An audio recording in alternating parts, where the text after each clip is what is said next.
kamu sendiri itu di masa depan akan mengapain? Ngapain? Itu yang saya selalu tanyakan itu. Ya orang selalu menyederhanakan misalkan apa cita-citamu. Nah, jadi semua itu harus dirancang berdasarkan orientasi kita di masa depan. Ya. Jadi the purpose driven life. Ya, aktivitas hidup kita itu tujuan hidup digerakkan oleh tujuan. Halo, jumpa lagi dengan saya Geral Taliao dalam siniar yang dipersembahkan oleh Kanal Geral.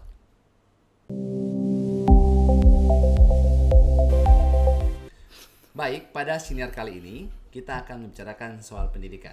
Spesifik mengenai bagaimana orang pasca SMA. Jadi orang kan pada umumnya saya sudah SMA, itu kan pasti dalam pikirannya muncul beberapa hal. Mau kemana ini? Ya, mau kemana, ya kan? Apakah mau melanjutkan ke perkuliahan atau berhenti dan kerja? Nah ini kan sekarang orang lagi pada adik-adik siswa pada umumnya kan sekarang lagi masa euforia, lagi senang-senangnya, wah kelulusan nih, ya kan? Lagi lulus baru lulus, tapi ada pertanyaan besar di depan mata. Saya sudah lulus, mau kemana dan mau ngapain? Nah, pada hari ini, pada siniar kesempatan ini, kita akan membicarakan terkait itu. Sudah hadir ada Yokpedi Lete dari Batang 2, dari Kelurahan Lelewi, Kecamatan Batang 2, Kota Ternate. Nah, Pedi juga ini adalah mahasiswa atau mantan mahasiswa, ya bisa dibilang mantan mahasiswa, berkuliah di Unstrat, Universitas Samratulangi Manado, S1 dan S2.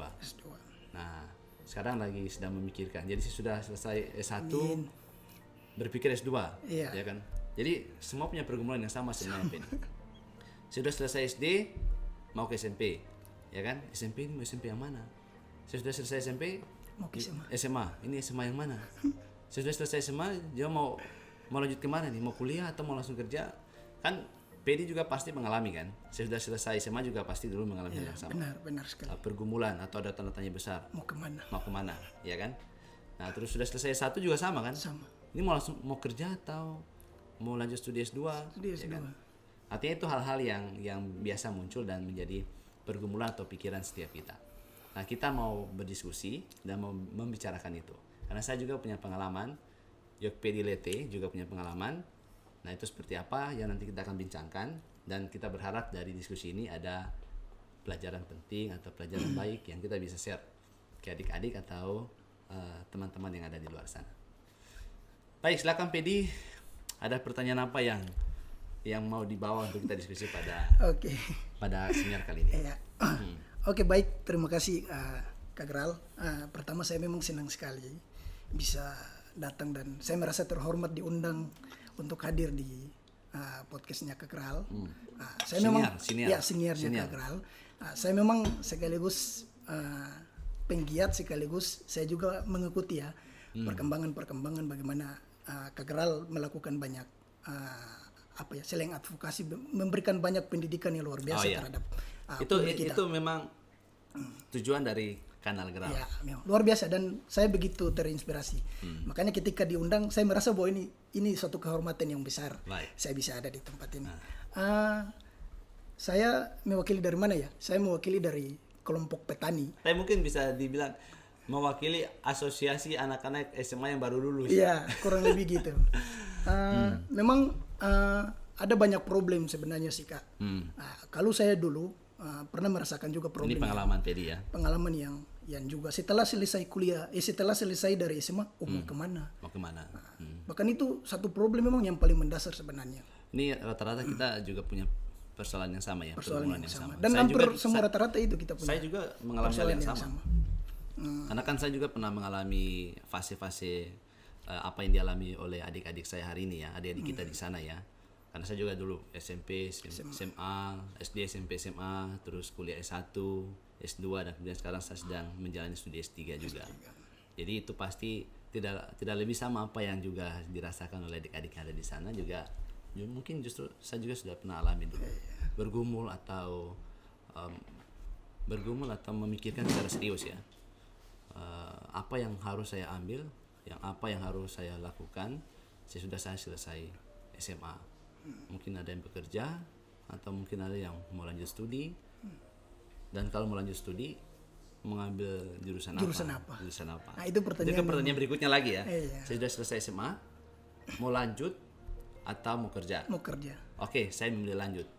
Lanjut, pertanyaannya berikutnya, mau ngambil jurusan apa? Sudah jelas begitu, mau di kampus yang mana? Di kampus yang mana? Sudah begitu berarti di kota mana? Di kota mana? Ya, itu pertanyaan yang pasti. Pilihan-pilihan yang juga sebenarnya rumit sebenarnya. Rumit, ya.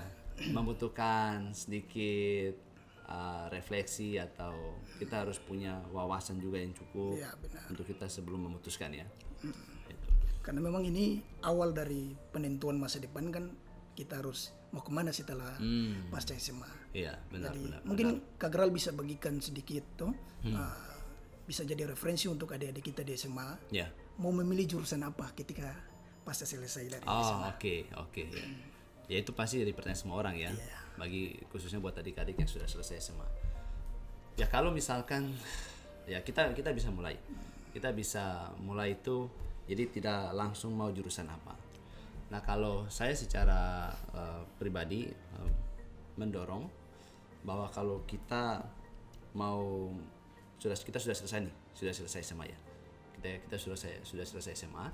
Nah, ketika kita mau memutuskan mau kuliah atau tidak, ya pertanyaannya tidak bisa hanya pada saya mau ambil jurusan apa. Pertama-tama nih yang harus dipikirkan oleh kita semua yang mau berkuliah atau kemudian yang sudah selesai SMA ini. Jadi saya mungkin spesifik mau mengkerucutkan ya. Jadi benar. saya sudah selesai SMA, terus kemudian mau memutuskan kuliah, ya kan? Oke, kita bicara yang ini orang-orang yang mau memutuskan kuliah nih. Iya, mau memutuskan kuliah. Karena saya sudah selesai SMA, ada yang mau kerja, juga ada yang memutuskan kuliah. Oke, yang kerja ya oke, silahkan kerja. Nah, bagaimana buat mereka yang mau melanjutkan kuliah? Nah, ini harus bagaimana nih? Iya. Ya, jadi spesifik kita ke arah sana ya. Iya, ke arah itu. Nah, kalau kita berbicara soal itu, maka saya akan mengajak untuk kita berpikir sedikit lebih jauh dari sekedar mau ambil jurusan apa. Jadi ini saya juga memperbincangkan hal yang sama kepada adik-adik saya juga. Ketika mereka mau memutuskan untuk selesai SMA, memutuskan mau lanjut kuliah, maka pertanyaan pertama adalah kamu sendiri itu di masa depan akan mengapain? Jadi saya selalu tanyakan itu. Ya, orang selalu menyederhanakan misalkan apa cita-citamu? Apa cita-citamu? Ya. Biasakan itu yang ditanyakan. Itu ditanyakan kan. Terus kemudian kita misalkan Pedi, apa cita-citamu? Mikir, saya mau jadi PNS. Saya dulu pernah ditanya sih. Iya kan? Kayak itu. Saya mau jadi dokter. Mau jadi perawat misalkan. Karena keinginan kita itu biasanya tidak jauh daripada apa yang keseharian yang kita lihat. Kenapa orang jadi PNS? Karena mungkin keseharian dia bersentuhan dengan mungkin omnya atau tantenya atau sepupunya ada yang jadi PNS dari mereka mungkin. Dan terinspirasi kan. Nah, jadi kalau menurut saya ketika kita mau memutuskan untuk kuliah, maka sebelum kita berbicara mau mengambil jurusan apa, kita harus berbicara soal ke depan saya ini saya mau ngapain, saya mau jadi apa, ya, saya mau bekerja di bidang apa, ya, sesudah nanti saya mungkin umur 22 tahun atau biasanya kalau orang selesai lulus sarjana S1 umur 22-23 tahun ya atau 21 tahun. Ada yang 19 sampai 20 tahun sih. Nah, segitu ya range-nya ya. Nah, jadi gitu. perbincangan yang pertama-tama adalah berbicara soal masa depan ini. Jadi saya selalu mengatakan kepada adik-adik saya itu kita digerakkan oleh tujuan. Jadi apa yang kita lakukan hari ini itu karena ada tujuan jangka panjang yang kita mau capai. Karena tujuan saya begini, maka saya kemudian harus kuliah di jurusan ini. Ya. Makanya saya harus ngambil di SMA jurusan ini. Jadi bahkan sudah di level SMA, kita sudah seharusnya punya pikiran yang digerakkan oleh tujuan jangka panjang. Karena saya mau jadi seorang pengacara misalkan, maka saya harus kuliah ngambil jurusan hukum, ya kan? Karena saya mau ambil jurusan hukum di perkuliahan, maka saya di SMA harus ngambil IPS. Iya. Jadi bahkan di level SMA ini kita agak sedikit ke belakang. Benar. Mau ngambil IPS dan IPA atau bahasa itu bukan karena kamu bodoh, nilaimu kurang terlalu bagus, jadi kamu di IPS. Kerap kali kan begitu. Iya, dan itu terjadi. Terjadi kan Teddy? Oh, saya tidak bisa matematika, saya ambil IPS saja. IPS saja. Gitu. Ya, jadi orang memilih jurusan di SMA sekalipun itu pun bukan karena pilihan yang dilakukan secara sadar. Benar.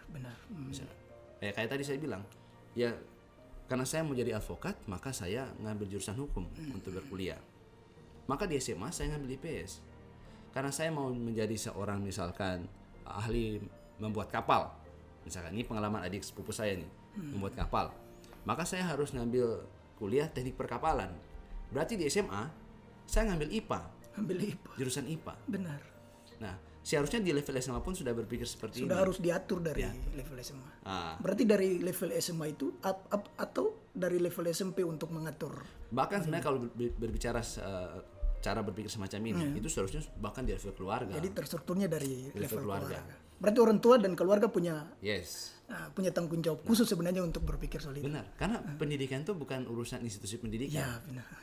bukan hanya urusan sekolah, tapi ini juga pertama-tama urusan keluarga. Urusan keluarga. Jadi sejak awal tuh orang tua sudah harus mengidentifikasi anak ini punya potensi dan talenta apa. Ini penting ini. Ini penting sekali. Penting sekali. Makanya tidak boleh nikah sembarangan juga. Iya.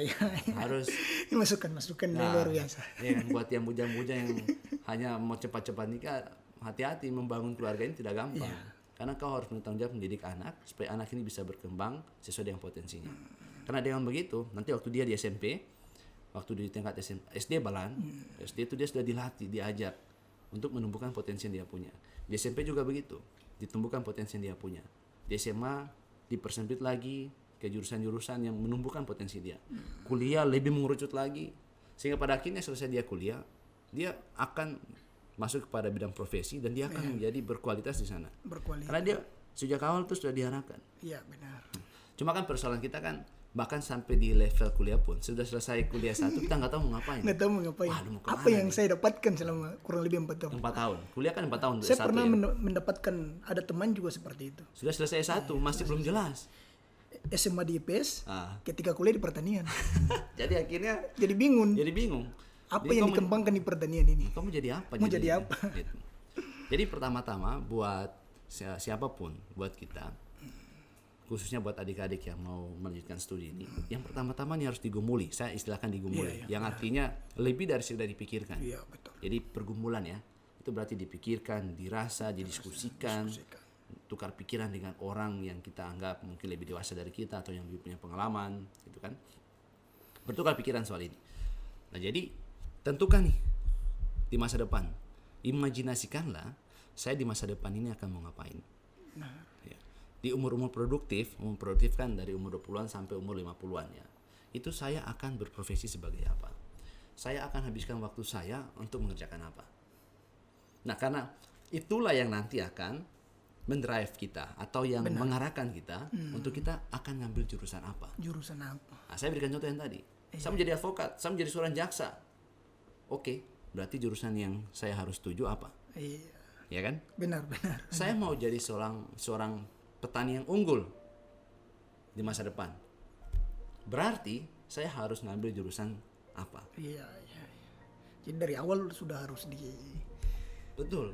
diatur dan Dari awal sudah direncanakan. diatur. Dan itu fungsi keluarga, Fungsi keluarga. untuk mengarahkan, fungsi pendidikan untuk mempertajam. Sehingga anak-anak yang sudah dididik dalam keluarga yang sudah dia tahu potensi saya di sini nih. Ketika dia di sekolah, guru-guru juga sudah tahu harus mengembangkan apa dari anak ini. Karena potensi dia ada di mana. Waktu dia di SMA juga begitu, SMP, SMA. Sehingga waktu dia selesai SMA sudah jelas nih. Saya harus ngambil jurusan ini. Karena masa depan saya akan ke sana. Benar. Begitu. Orang mau misalkan kita sebut saja mau jadi guru. Saya mau jadi guru, saya mau mendedikasikan hidup saya untuk menjadi guru, mendidik anak-anak. Menjadi guru di mata pelajaran apa? Mata pelajaran misal kita sebut fisika. Oke, berarti saya harus ngambil jurusan fisika. Jurusan fisika. IPA biasanya di IPA. SMA. Nah, jadi semua itu harus dirancang berdasarkan orientasi kita di masa depan. Iya. Jadi the purpose driven life.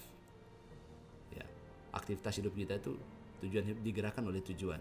Tindakan kita hari ini digerakkan oleh tujuan.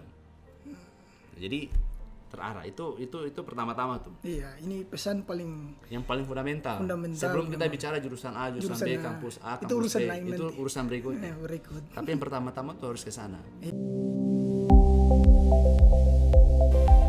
Iya. Jadi- Ini menentukan sekali ini Nah, itu yang paling untuk menentukan. adik-adik. Nah, bagi kita secara pribadi bagaimana? Nah, setiap kita harus jujur untuk mengidentifikasi potensi kita Potensi apa. kita. Ya, karena kan kadang-kala kita harus akui bahwa kita punya latar belakang keluarga yang tidak berpikir Ya. sistematis ini. Otomatis itu. Kita lahir dari keluarga yang pokoknya ya bikin anak dan kemudian ya kau tumbuh itu sudah alhamdulillah. Syukur itu. Urusan masa depan urusan Tuhan. urusan Tuhan. Urusan Tuhan. Jadi, biasanya gitu kan. nah, anak punya berkah sendiri, jadi yang penting kasih lahir dia dan Kasih kemudian lahir. dia Sudah. Kau urus masa depanmu orang sendiri. bilang lahir dan buang ke laut sudah dia bisa berenang gitu. Istilah kasarnya kan begitu. Iya. Nah, Dan itu padahal banyak kali terjadi. dan Keluarga kita, mengabaikan. mungkin kita tumbuh dari latar belakang keluarga semacam sesederhana yang seperti tadi. Kadang itu muncul di paradigma itu muncul di keluarga. Berpikir sederhana saja. Punya anak ya sudah. Ini pasti akan bisa bertahan hidup ini. Dan hidup. Gitu. Nah, kita di level pribadi punya tanggung jawab. Ya oke, kita tidak lahir dari keluarga yang sistematis macam tadi cara pikirnya. Nah, sekarang kita nih, sekarang kita harus jujur mengidentifikasi siapa kita. Siapa kita tuh dalam arti potensi yang kita punya. Nah, potensi itu kita bisa lihat dari kesukaan kita apa yang kita minati. Nah, saya pengalaman terhadap adik-adik saya itu misalkan saya tanyakan mereka, kalian jadi mengidentifikasi, Iya, mengidentifikasi saya ini ke depan harus ngapain, dan maksudnya harus ngapain itu profesi apa yang cocok buat saya. Nah, itu pertama-tama mengidentifikasi potensi dalam diri,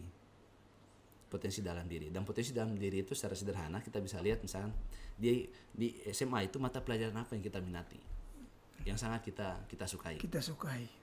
Dan kita sukai dan minati ini punya, terus kemudian bisa dia terkonfirmasi dengan nilai kita bagus nggak? Nilai kita mata bagus. pelajaran itu. Iya. Nah, gitu kan. Nah, karena ada mata pelajaran yang bagus tapi bisa jadi belum tentu itu Belum tentu. apa yang kita minati. Gitu. Apa yang kita minati belum tentu ternyata sesuai dengan potensi kita. Potensi kita. Jadi itu harus diimbangi, harus dilihat secara objektif dan jujur bahwa saya potensinya di sini.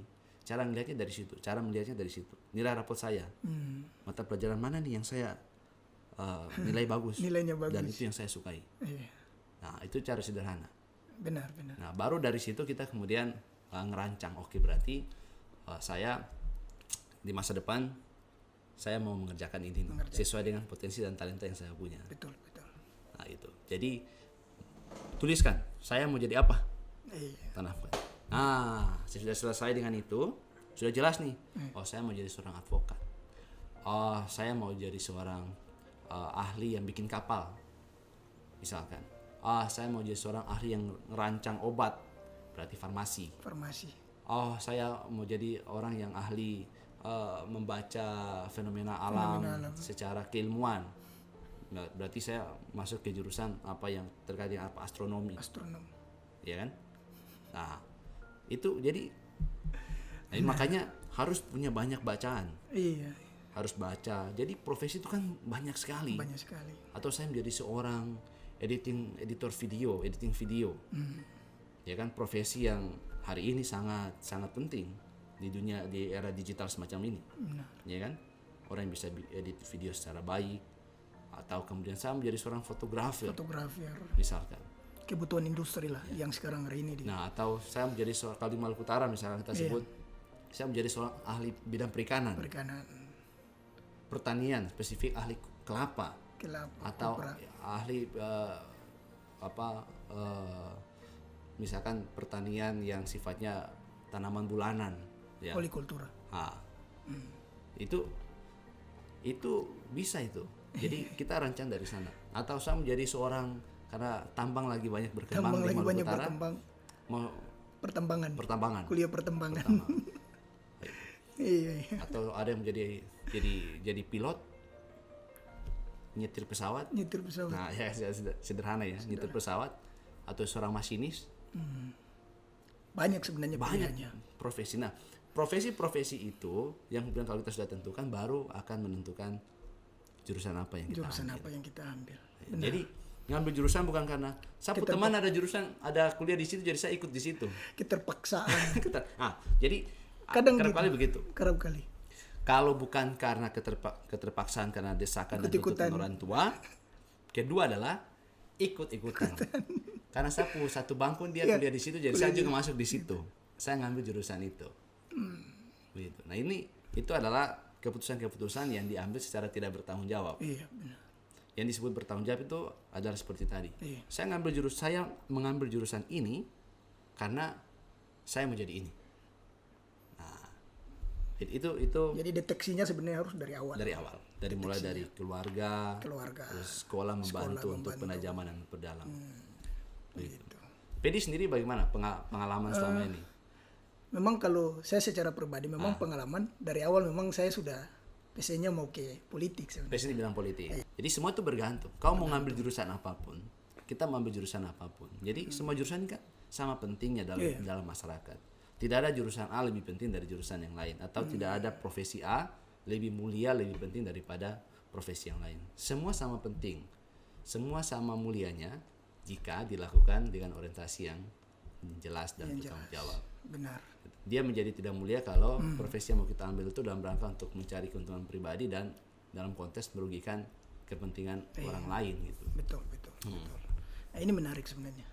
Menarik sekali. Jadi selain urusan keluarga dan sekolah dan pengembangan diri, kira-kira Kak Gral bisa bagikan tidak tipsnya terhadap atau mungkin pengalaman-pengalaman Kak Gral? Ya. Karena ini kan kita di Maluku Utara, ada universitas juga di Maluku Utara. Universitas Hairun, Universitas Muhammadiyah, dan ada Ternate, IAIN, ada juga Stikip dan lain-lain. Ya, mungkin selain itu Kak Gral bisa merekomendasikan tips mungkin Kak Gral bisa bagikan ke adik-adik kita ini yang nanti. Ini sekarang lagi sementara persiapan. Mereka lagi euforia, lagi coret-coret baju. Coret-coret baju, setelah coret baju. Setelah coret baju dapat tangkap dari polisi. Kira-kira apa sih yang harus dipersiapkan dan harus itu. Selain tadi potensi diri mungkin jadi inspirasi buat adik-adik kita yang dari Maluku Utara ini. Oke. Nah, gitu. Ya, jadi kalau pengalaman dari belajar dari saya. Jadi saya ini kan SMP SMA sudah lepas dari Halmahera. Jadi saya ke Blitar, Kota Blitar, Jawa Timur. Ya saya selesaikan SMP SMA saya di sana. Sempat SD di Desa Lata-Lata di Halmahera Selatan. Lalu kemudian lanjut SMP di SMP Gemi Ternate. Tapi hanya sampai kelas 2. Saya sudah sampai kelas 2, saya kemudian pindah ke Blitar. Ya karena konflik komunal, terus saya mengungsi dan kemudian diungsikan ke Blitar Jawa Timur dan kemudian melanjutkan studi di sana. SMP SMA selesai di Blitar, lalu kemudian saya memutuskan untuk studi lanjut S1 di Kota Malang. Nah, menurut saya yang penting, jadi selain tadi kita sudah mengidentifikasi ya, identifikasi diri. Jadi kalau belajar dari pengalaman saya sejak SMP itu sudah memutuskan juga, seperti Pedi sebenarnya, punya pengalaman bahwa saya mau masuk ke bidang politik. Saya SMA kelas 2, saya mulai berpikir masuk ke politik. Nah, kalau Kak Gral, saya itu mulai dari SMP kelas 2. Waduh, memang. Jadi kan karena sudah firm, sudah jelas saya akan mau bergelut di dunia politik, maka saya harus melanjutkan studi di jurusan yang menunjang itu. Saya memutuskan mengambil jurusan administrasi negara. Ya, saya sudah selesai di jurusan administrasi negara. Jadi saya 2005 sampai 2009 selesai. Saya kemudian masuk ke Jakarta, bekerja di Jakarta. Nah, bekerja di Jakarta selama 2 tahun, selama 1,5 tahun sebenarnya lebih tepatnya. Saya kemudian memutuskan mengambil studi S2. Ngambil jurusan sosiologi. Ya. Kaitannya apa sih kira-kira yang bisa administrasi negara dan sosiologi. Nah, saya ngambil sosiologi pun masih terkait dengan pembangunan atau kebijakan. Jadi saya berpikir administrasi negara terkait dengan pelayanan publik. Bagaimana menghasilkan pelayanan publik yang baik, yang bermutu dan tepat buat masyarakat. Sosiologi mengajarkan saya bagaimana menganalisis kebutuhan dan kepentingan masyarakat secara tepat dan secara baik itu. Komplit. Ya, jadi dia saling melengkapi. Gitu. Yang sekarang saya sedang ambil adalah, jadi saya selesai studi S2 2014. Jadi 2011 saya studi, 2013 akhir saya selesai. Dan kemudian saya kerja jadi tenaga ahli di DPR Papua sampai 2018. Kemudian saya memutuskan lanjut lagi studi S3 di ilmu politik. Ilmu politik. ilmu politik di Universitas Indonesia. Iya, UI ya. Nah, di UI. Nah, saya sudah tahu bagaimana membuat regulasi, tahu kebutuhan. Nah, untuk bisa menghasilkan kebijakan yang baik, diperlukan lobby, intervensi, dan itu saya belajar di politik. Praktis. Di politik praktis. Jadi ini semua yang saya ambil ini, jurusan-jurusan saya ambil ini, terkait erat dengan orientasi dan tujuan Orientasi. Benar. jangka panjang saya Jangka untuk panjang. apa yang saya mau ambil dan saya mau lakukan di sana. Nah, jadi itu hal-hal yang penting yang harus kita pikirkan sebelum dan bahkan sesudah atau bahkan saat kita menjalani studi ke depan. Nah, jadi itu sih. Iya. Itu kalau belajar dari pengalaman saya. Iya. Dan ya teman-teman akan punya pengalaman sendiri kalau sudah akan jalani.